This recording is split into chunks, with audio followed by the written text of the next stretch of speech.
Hello. Hi, how are you? Welcome to Igbo Queer and Unfiltered podcast. Welcome to the show, my dear. Don't mind me. I feel so tired, but we move, we do what we need to do. And I have been saying this like that I'm tired, and I'm not doing anything about it. And I need to make the time to rest. And I will do that. What have I been doing this week? Our car had a problem, so we had to change the windshield because my man was driving and a stone dropped on the windshield, so we had to change that. And I've been listening to some Awaka this week, like literally. The answer is no. Yeah, it's such a good album. I love that album. Okay, we're going to talk about fashion. I remember my mother reminding me of this, but I knew anyway that when I was a lot younger, you will never ever go shopping for me. When I mean shopping, buying me clothes without me being there deciding what I want. I knew what I wanted. I knew the clothes I wanted to wear. I knew how I wanted to wear them, the styles I like. I was a high maintenance child because my mother would always say, "Oh, this one is different." So I always loved fashion. I always did.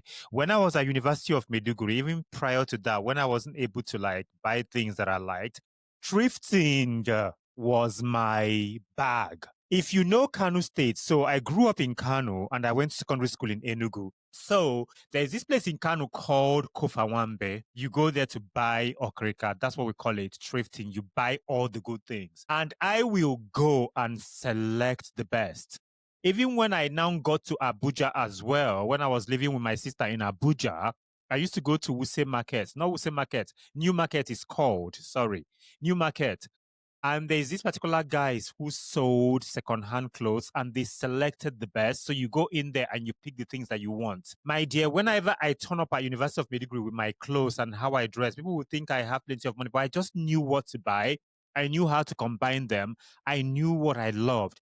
And I have always loved fashion. Sometimes I say to myself, maybe fashion is my love language. I swear, I just love the things that I love. And I'm not going to apologize to it. Of course, I got to a stage where when I tried to pretend that I'm not a homosexual, I was wearing certain kinds of style to hide myself. And that was a period in my life that I hated so much because I was doing these things that I didn't like.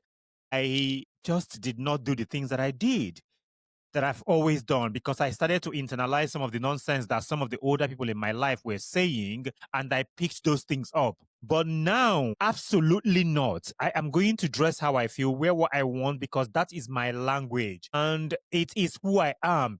Fashion is an outlet for a lot of people. I don't mean people who just like to buy clothes and buy expensive clothes, who don't express themselves. Those are not the people that I'm talking about. I mean people who literally, whether they have money or not, they can go to charity shops, go to secondhand shops and put things together. They can literally take clothes from their friends that their friends do no longer want to wear and make it look fab. That is what I'm talking about. I remember this particular good for nothing guy who came on my TikTok live one time and said to me, "Oh, you're wearing Bershka, you're wearing H&M, yada yada yada. You buy secondhand clothes." My dear, I shop anywhere. I shop anywhere and everywhere. It doesn't have to matter. Okay? I just buy what I like, what I think will work for me. That's how I roll. The thing is, for me as someone that is gay, fashion and creativity became more than self-expression for me. They became tools for survival, visibility, and healing because it brings me joy.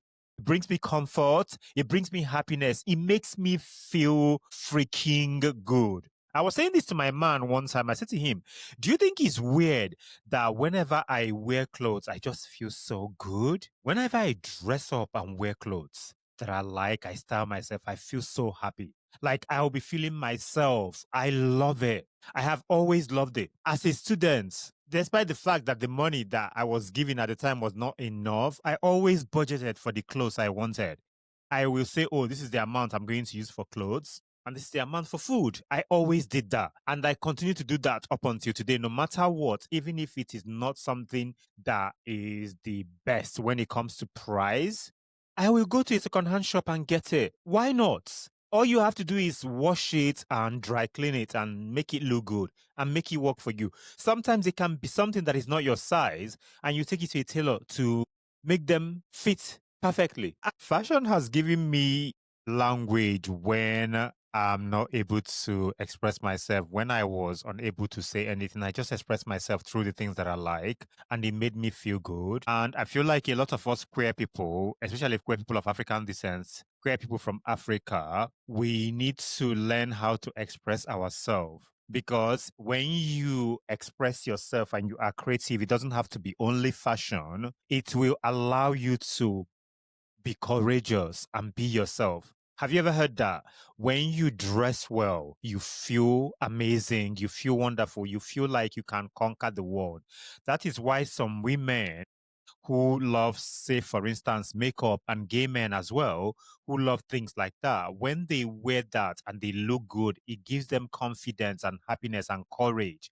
And you just move through the world like you own it. And this is what fashion does for people every day. The thing is, someone who is from a marginalized group, because we are as queer people, before I had the words to say I was gay, I had the clothes that made me feel free and wonderful. Some of it I bought from secondhand shops in Nigeria, in Kofawambe in Kano, in New Market in Abuja, and Sabongeri Market in Kano. Some of them were at Obwete Main Market when I was in secondary school in Enugu. Those were the things that made me feel free, that I was able to express myself. I have shared this story. I don't know if I shared it on this podcast, but I have this family friend. He's still a family friend up until today.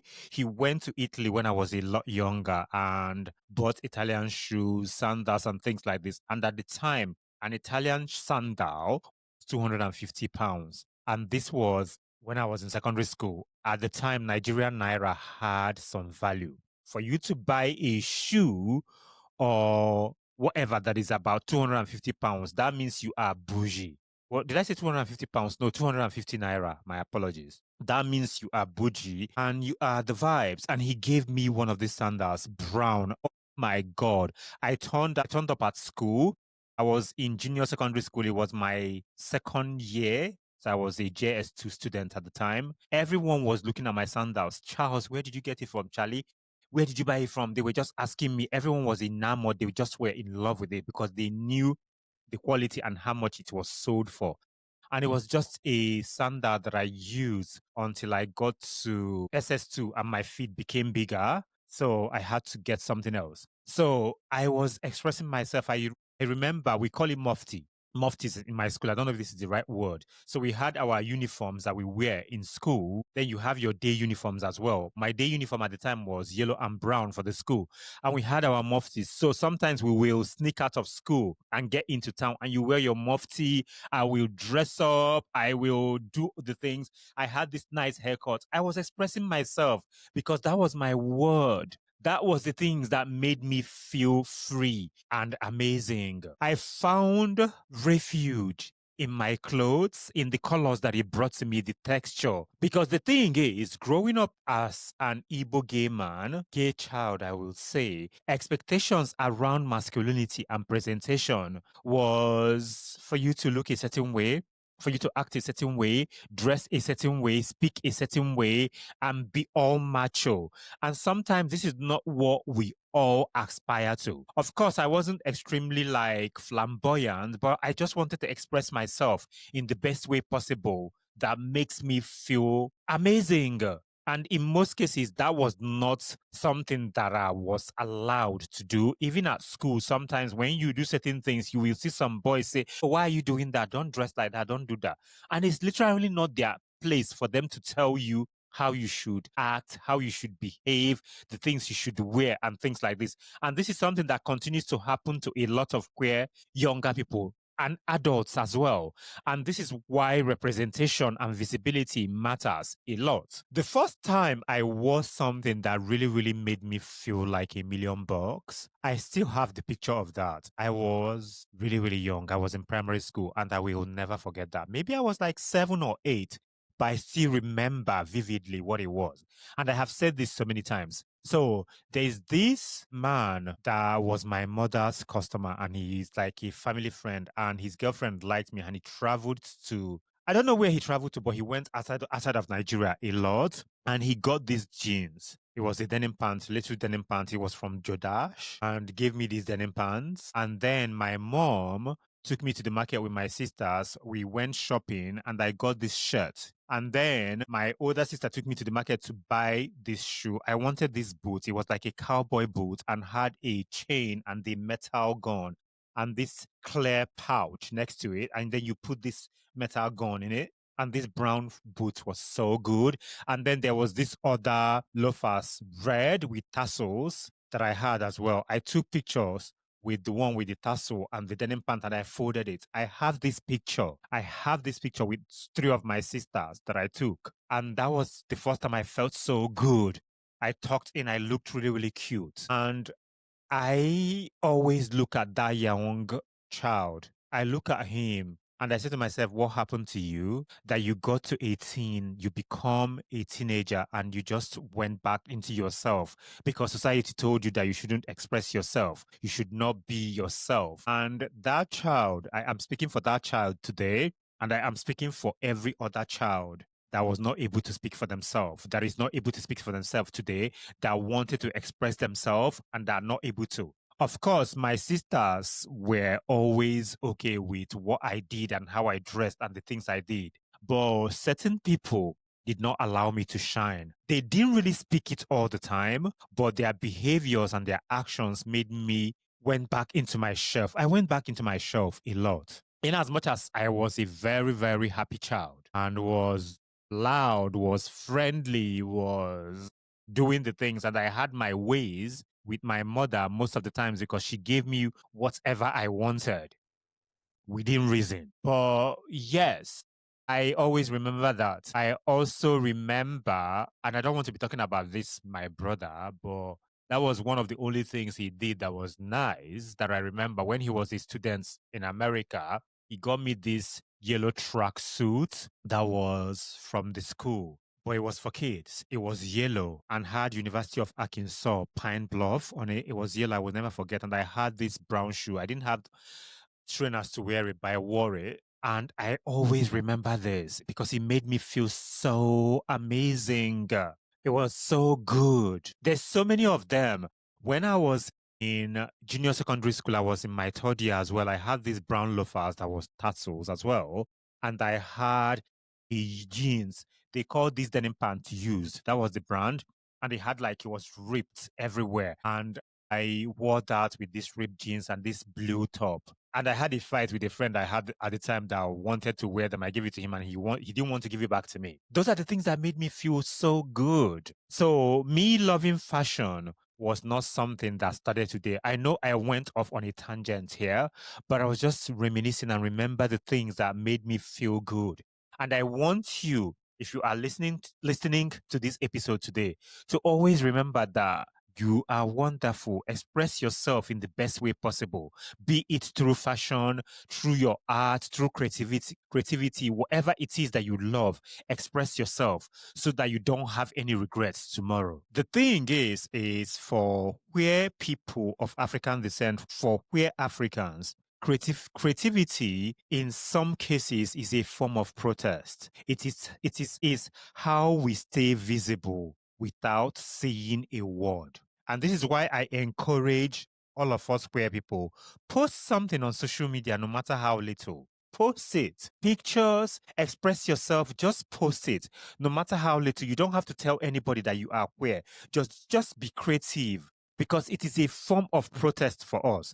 It is how we stay visible without actually saying anything. People will see you, they will suspect, but they don't know it. But you dressing how you feel, showing the things that you do, be it through art, fashion, music, whatever your creative outlet is, do it because you are representing and being visible in your own kind of way. It is your word. It is you saying, look at me, I am here. I know who I am. I am okay with who I am without saying anything, but that is major. That is a massive word, and do it. Even if you are not able to do it on social media, you can just dress when you go to some of these churches who don't really like you, but you want to go there anyway. Express yourself, my darlings. The thing is, there is the politics of style in a homophobic culture like Africa. There's politics, like I say sometimes. People say this all the time as well. Everything is political. It depends how you look at it and how you approach it. The thing is that fashion has really become a coded resistance in societies where people are repressed. I see this on social media, and I see this with a lot of queer people in Nigeria that I have come to know. Even most cases, they haven't really said that they are gay, but you can tell from their expression. A lot of these people who are homophobic don't really see this. But me, that is a queer person, always see this. You see people from Ghana, from other African countries who express themselves in these societies where they are told that they should be repressed. And they are saying to you, I'm not going to be repressed. I'm not going to say it, but I'm going to do it in the best way possible. And you're not going to do anything about it because I never told you that I'm gay. I never told you that I'm queer. So fashion is a way for us to use in a coded way to show resistance and be ourselves. If you know the African culture, Ghanaian culture, Nigerian culture, and all of these things, we love being flamboyant. We love it. They love it to the extreme. That is why when you go to certain events like this or weddings, people will dress to the T. They will be flashy. But my dear, once it is a queer person, a queer man or a queer woman, all of a sudden they will tell you that you are doing too much. All I'm telling you is that pay them dust. Do your thing. Dress and be flamboyant and be fabulous and be wonderful. Because when it is us, they don't want us to do what they already do. They want our confidence, our fashion, our culture as queer people, but they don't want our truth. The fashion and everything that you wear comes from us, but you don't want our truth. The thing is that style is how queer people say, I'm here in a world that keeps saying to us, you shouldn't be here. You shouldn't be yourself. You are not deserving of anything. Because the thing is, when you have a creative outlet, like when fashion is your style is your thing, you're there being yourself, being wonderful. Because a lot of the time, we are told that you shouldn't do what you're supposed to do. How else do you want us to say that we are here? We are always going to style ourselves in the best way possible. And let me tell you, queer people are the best in doing this. Creativity is really amazing. It is important, actually. And it comes in different shapes and form. That can come in numerous ways. And for us queer people, creativity is a form of healing. Arts, writing, fashion, content creation. It is therapeutic.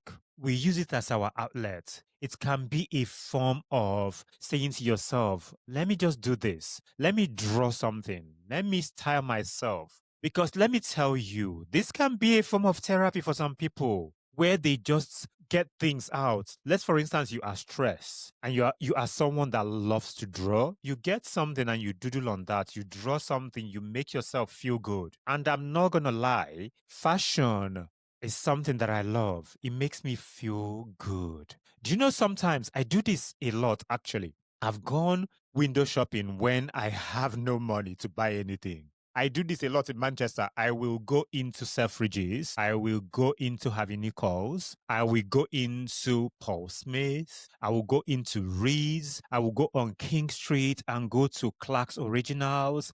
I will go to Tommy Hilfiger. I will go into all these designer outlets on designer shops on King Street. I just do it. There's some shops in Northern Quarter. I will just make out. Sometimes I do this on a Sunday and just go and look at things, try perfumes, and I just love the things I see there.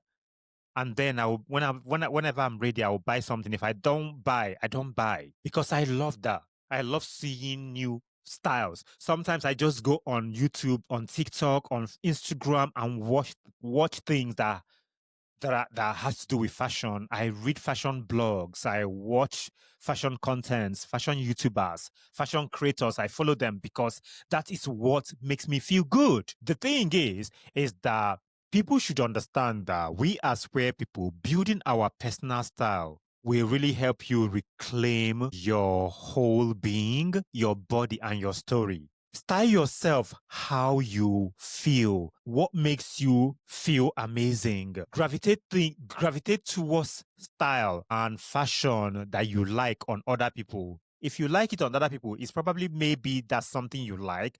And then you tailor it and make it your own in the way in which it works for you. Whenever you wear something, if that thing feels good on you and you feel wonderful and you feel great, that is probably your personal style. Because all of us are not going to dress the same way and style ourselves the same way. Creativity is how many of us queer Africans survive emotionally when therapy is not accessible, because therapy is expensive. Sometimes some people go to churches to pray and feel good, but why do you want to go to a church or churches where they don't want you to be there? Nobody wants to go to a place where nobody wants them. I will not advise that. I will not advise you to do that. So yeah, creativity can be that for you. I was talking to a friend of mine, and I'm going to say this, and I will try as much as possible not to be emotional about it. We are talking about the pain we went through as queer people, and he was telling me how difficult it was for him to make peace with his sexuality because he struggled a lot with it, like I did, like majority of queer people, especially queer people of African descent and queer people from Africa and things like this. And we're having these conversations. And it was really, really emotional. And during that, I just realized that sometimes we as queer people create beauty out of pain. In most cases, that has become one of the most powerful acts of resilience from queer people, because they always say, what won't kill you will make you stronger. And we have used our pain as a tool for us to become powerful, because if you allow things like this to bring you down, you're never going to go anywhere. I get people speak to me crazy every fucking day, and they forget actually, or maybe they did not forget, maybe they know, but they don't see queer people and gay people as humans. But at the end of the day, we are all humans. We have emotions, we have feelings, things get to us. But some of these people, when they speak to you as a queer person, they forget that you go through things as well, that you have emotions, that you are a human being, you have blood running through your vein. They expect you not to feel any form of pain, not to feel anything. They expect you to just be there and take their insults and take their disregard for you lightly. But the thing is, as queer people, we have become so creative and powerful in adversity that we just go through that, and it has made us really, really strong, and we have become really, really resilient. And in most cases, that can take a lot out of you. And I am here looking back on that conversation that I had with a friend, and I understood how long I have come. The reason why most of the insults I get, I don't care, because it doesn't have anything to do with us. This is why we rise all the time, because a lot of us queer people understand that you being wayward, insulting us doesn't have anything to do with us. It has every fucking thing to do with you. I did not create myself gay. I did not wake up one day and decided to be a homosexual. I was born gay, and I am going to be gay until the rest of my days. So I am powerful. We are powerful. We are strong. We are dedicated. We are doing the things. We are unbothered. As I always say to them, I am moisturized, hydrated, and unbothered. Juicy as well, because I am. I am a gay Igbo man that is juicy, hydrated, moisturized, and unbothered. And that should be the same for you.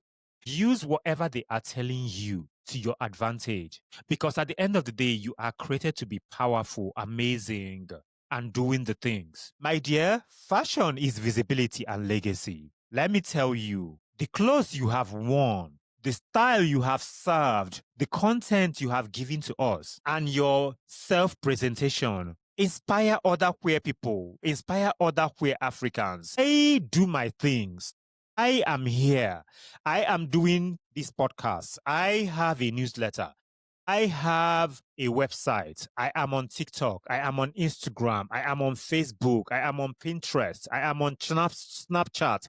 I am doing everything. I am being visible and styling myself. And I know that me being here is doing something for somebody and for myself as well. The fact that I show up every day is a blessing.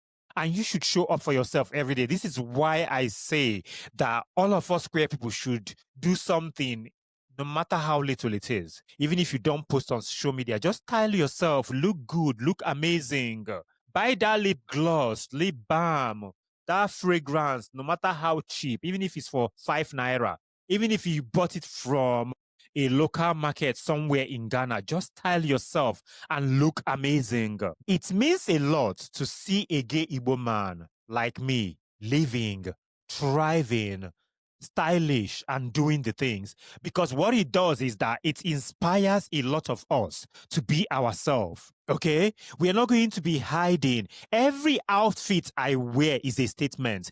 Every post is a record that we exist, that we are here. So do that, because everything we are doing today as queer people is going to be here for the queer people that will come when we are no longer here.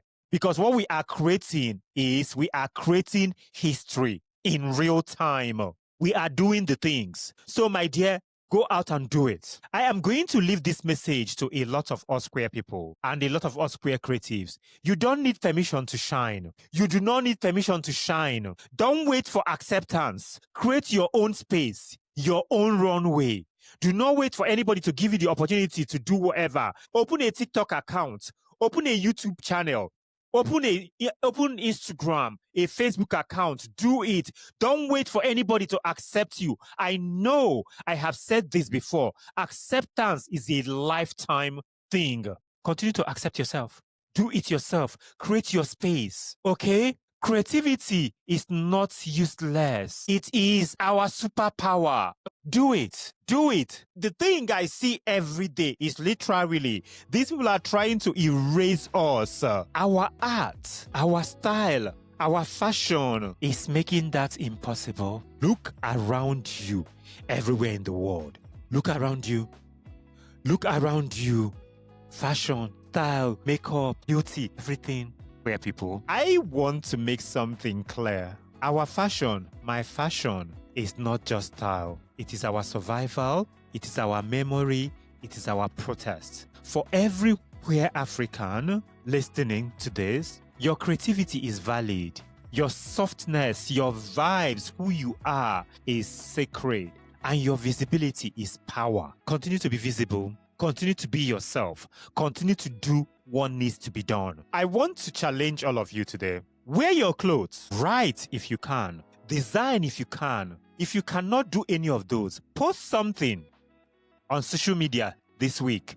Post something this week that feels authentically you. If you don't want to be on social media, style something on you. Dress how you feel. Do something that brings you joy, that speaks to you, that says, this is me, I am unbothered, I am juicy, I am hydrated, I am moisturized. Do it because you are the vibes. You are amazing. You are wonderful. You are doing the things. I have been Charles. Thank you so much for listening to Igbo Queer and Unfiltered podcast. Have a wonderful time. I will see you in the next episode.